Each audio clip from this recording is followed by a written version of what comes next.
शादी के बाद पहली रात यानी सुहागरात मनाने का इस्लामी तरीका क्या है?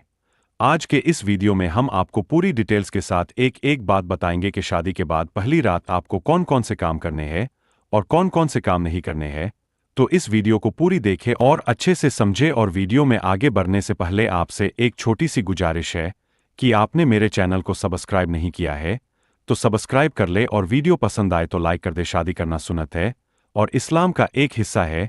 अगर कोई शख्स शादी नहीं करता है या बिला वजह देरी करता है तो यह इस्लाम के खिलाफ है।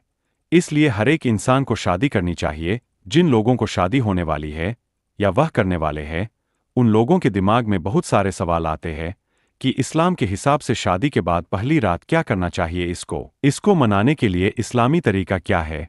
हम यहाँ पहली रात की कुछ बातें करेंगे, लेकिन आपसे गुजारिश है कि आप इन बातों को इस्लामी तरीके सीखने की नीयत से सुनिए और दिल में कोई गंदगी न रखे और ना ही कोई गलत कमेंट करे। हमारा मकसद सिर्फ इस्लामी तरीका बताना है उन लोगों को जिन लोगों को मालूमात कम है। तो चलिए शुरू करते हैं।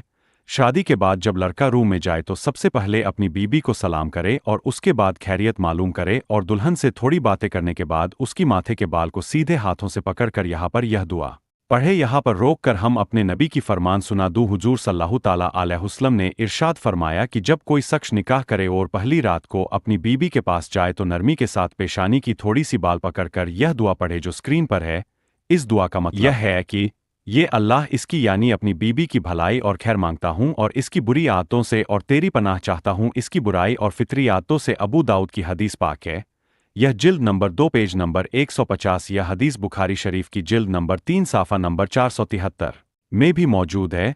और एक बहुत जरूरी बात, पेशानी की थोड़ी सी बाल पकड़कर दुआ करने से पहले अपनी बीबी को इसके बारे में बताए कि हमारे नबी सल्लल्लाहु ताला अलैहि वसल्लम का हुक्म है, वरना जिस लड़की को मालूम नहीं होगी वह कहीं गलत न समझने लगे। इसलिए मैं लड़कियों से गुजारिश करता हूं कि यह वीडियो देखे और अपने नबी की फरमान को अच्छे से समझ ले। इसके बाद वजू ना किए है तो वजू कर ले और 2 रकात नमाज शुक्राने के अदा करे और दुआ करे। और आपको जमात बनाकर नमाज पढ़नी है, यानी लड़का आगे इमाम बनकर खड़ा हो और लड़की उसके पीछे खड़ी हो, दोनों एक साथ में नमाज पढ़े। आपको नमाज की नियत इस तरीके से करनी है। मैं नियत करता हूँ 2 रकात नमाज शुक्राने की वास्ते अल्लाह ताला के रुख मेरा कावे शरीफ के तरफ, अल्लाहू अकबर। फिर हमेशा जिस तरह नमाज पढ़ते हैं उस तरह से नमाज अदा करने के बाद कुछ इस तरह से दुआ कीजिए, अल्लाह इस शादी को कामयाब बनाए, आगे भी हंसी खुशी रखे, बच्चे नेक दे। और इस तरह से भी दुआ कर सकते हैं कि ये अल्लाह तेरा शुक्र वो एहसान है कि तूने मुझे यह दिन दिखाया और हमें इस खुशी वो नेमत से नवाजा और नबी सल्लल्लाहु ताला अलैहि वसल्लम की सुन्नत अमल करने की तौफीक अता फरमाया और इस खुशी को हमेशा कायम रख। और ए अल्लाह हमें इसी तरह मेल मिलाप से जिंदगी गुजारने की तौफीक अता फरमा। या रबी कदीर नेक और सालेह औलाद अता फरमा। और भी अपने हिसाब से दुआ करना चाहते हैं तो कर ले। दुआ करने से पहले दरूद पाक पढ़ ले और नमाज के बाद किसी भी काम में जल्दबाजी ना करे, बल्कि लड़की से इस तरह से बात करे कि लड़की की शर्म थोड़ी दूर हो जाए। थोड़ा अपनी बारे में बात करे और थोड़ी उसकी सुने। जब लड़की की शर्म दूर हो जाए और आप साथ में सोने का इरादा कर ले तो हम बिस्तरी या सोहबत करने से पहले आप यह दुआ जरूर पढ़ ले।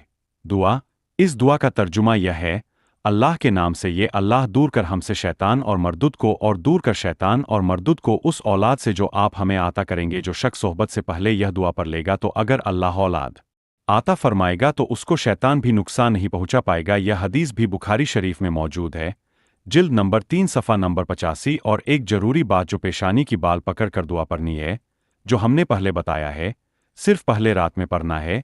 और जो अभी बताया है वो जब भी बीबी से हम बिस्तरी करने से पहले जरूर पढ़ ले। इस दुआ को पढ़ने के बाद अगर आप सोहबत करेंगे तो इंशाअल्लाह आपको औलाद बहुत नेक पैदा होंगी और शैतान का कोई असर नहीं पड़ेगा और शैतानी हवा से और बुरी बलाओं से महफूज रहेगा इंशाअल्लाह ताला। अल्लाह हमें सारे मसले समझने और याद करने की तौफीक अता फरमाए और इसे ज़्यादा अमल करने की तौफीक अता फरमाएं। अमीन। बराए कर्म इस पैगाम को एक दूसरे को शेयर करे, अल्लाह इसका अजर जरूर देगा।